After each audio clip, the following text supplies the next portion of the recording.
أن كثير من دول المنطقة لا تستطيع أن تفتح نقاشا حول قضية جد بسيطة أحيانا ذات طابع اقتصادي أو اجتماعي.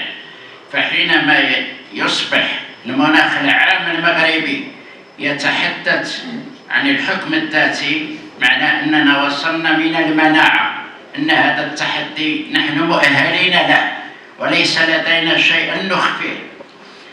الأمر الثاني هو توفر تفاعل ثلاث قوى: أولا الإرادة السياسية، ثانيا الفاعل الاقتصادي، ثالثا الحاضنة الاجتماعية. وهذه الأركان الثلاث كلما توفرت كلما سهل ربح المعركة. والخطاب الأخير لجلالة الملك يختمه بالتنمية الاقتصادية وبالازدهار، معنى أن الآن معركة الحاضنة الاجتماعية والفاعل الاقتصادي حينما نضجت شروط الإرادة السياسية. وهذا أمر مهم أن نتداوله في الإعلام، بمعنى أن ليس الملف ذا طابع سياسي محض، لأنه الاستقرار مرحلة يجب أن تنتقل إلى الازدهار أو التنمية بعناوينها المتجددة. وهنا لابد من استحضار فاعلين: الحاضنة الاجتماعية لهذه التنمية والفاعل الاقتصادي. والمغرب لديه أصدقاء، نحن نعلم أنه لا يمكن خلق التنمية فقط بشروط ذاتية، لابد أن تكون شروط موضوعية وشروط انفتاح. فحينما ينفتح المغرب على الصين على سبيل المثال لا ننسى أن احنا رقم في عدد بشري وهم رقم آخر، ومع ذلك هناك جسور وهناك امتداد. هذا العمق يجب استثماره، والآن بدأت تبدو مؤشراته. الأمر الثالث هو معركة السرديات وانتصار التنوع والاختلاف داخل الوحدة وداخل النسق المغربي. نحن لا ننسى أن المسيرة الخضراء شارك فيها 350,000 قصة، 350,000 رواية، 350,000 سردية. هذه ثبتت وزرعت في الوعي العام والمخيال العام قصة الصحراء المغربية. الإنسان لا يستهين 350,000 مغربي عادوا إلى مختلف المناطق يحكون على هذا التواصل، على صلة الرحم، على هذا الفتح. إذن هذه السرديات ضرورية للمستقبل، ونحن نعلم أن السرديات تبدأ متعصبة متحيزة، لكن مع نضجها تصبح منفتحة قابلة للإغناء قابلة للتوافق. ومشكلتنا مع الجزائر هي مشكلة سردية. نحن نقول التاريخ له هذا المنطق وهم يقولون منطق آخر. إذا نضجت شروط إيجاد سردية متوافق عليها، بل صراعات الأمم والحضارات مبنية كثيرا على السرديات. فالآن نقل هذا الملف إلى الوعي العام هو نقله إلى بناء سردية تجمعنا حول قضية الصحراء، لأن ما كايناش رواية واحدة، هناك تعدد روايات. ما هي الرواية المعتمدة المتبنات؟ هذا يتطلب نوع من الحوار، نوع من النقاش.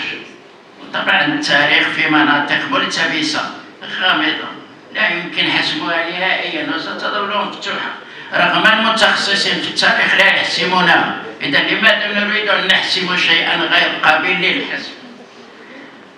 طبعا هنا المغرب استحضر الآن نستثمر اندماج الدستور. لما تكتب المكونات الأساسية والروافد الثقافية الآن في الحكم الذاتي، هذه الدباشة تسكنها روح واضح. فلما تذكرت المكونات الأساسية هو استشراف لما نعيش الآن. تقريبا يمكن نقول بأن الإعلام يمكن يشتغل على الانتقال من رمزية الأشخاص وعبقريتها، وأنا كنقصد المسيرة الخضراء، إلى، وهذا لا يلغي، هذا امتداد إلى رمزية المؤسسات وفاعليتها وتراكمها وقوتها وحكمتها. ما تشوفش بأن في الظرف الذي نعيشه كثير من حدود دول العالم قابلة للانفجار، والمغرب في هذا الظرف استطاع أن ينتزع شيئا يثبت الاستقرار.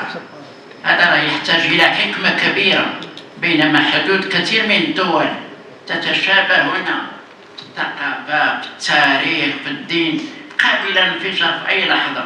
هذا يدل على حكمة عميقة، على هدوء، على تأني، على صبر. إذا 50 سنة لم تكن تأخير، وإنما كان إنضاج شروط لبناء سلم مستدام. هذا أمر مهم جدا. نحن نزعنا قرار من الأمم المتحدة في ظرف يصعب أن تنزع أي شيء، والدليل أن الحروب لم تنتقل، أصبحت في عمق أوروبا الداخل. معنى هذا أننا في منطقة هنا خصنا نبنيو واحد دعم كبير رمزي على أن السلم يتطلب نوع من الهدوء ويتطلب نوع من التأني. تجديد الحياة الديمقراطية، لما تنتكلموا على الحكم الذاتي والنقاش فيه، هو دم يضخ في المؤسسات، الالتقاء الأحزاب بالمستشار الملك. هذا دم جديد في الحياة الديمقراطية المغربية. هذا إشارة على الاستمرارية مع التجديد، مع الانخراط. ونحن نعلم أن حينما تركض الديمقراطية تعيش نوع من الركود، تتعرض إلى نوع من الفساد. هذه الحيوية، هذا النشاط، هذا الحراك الفكري بين النخب، بين المثقفين، بين الأكاديميين، بين الإرادة السياسية، هذا يعطي دم جديد للمستقبل. هناك شعوب راكدة وهناك شعوب حية، حتى في الفعل السياسي يتعرض لنفس المنطق ديال البيولوجيا، تخصو يمر بواحد المراحل ويتفاعل ويجدد المناعة، وإلا يفتر ويذبل.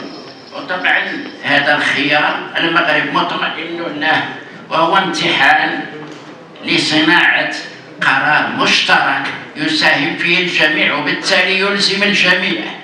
الآن ما غتكونش عندنا مقولة اذهب أنت وربك فقاتلا، سيدخل الجميع، لأن هذا النقاش، هذا الحوار إعلاميا يلزم أخلاقيا وثقافيا انخراط الجميع. أعطيت الفرصة فليبتلي الجميع بدلوه، وحينما تصاغ الوثيقة النهائية يجب الدفاع عنها.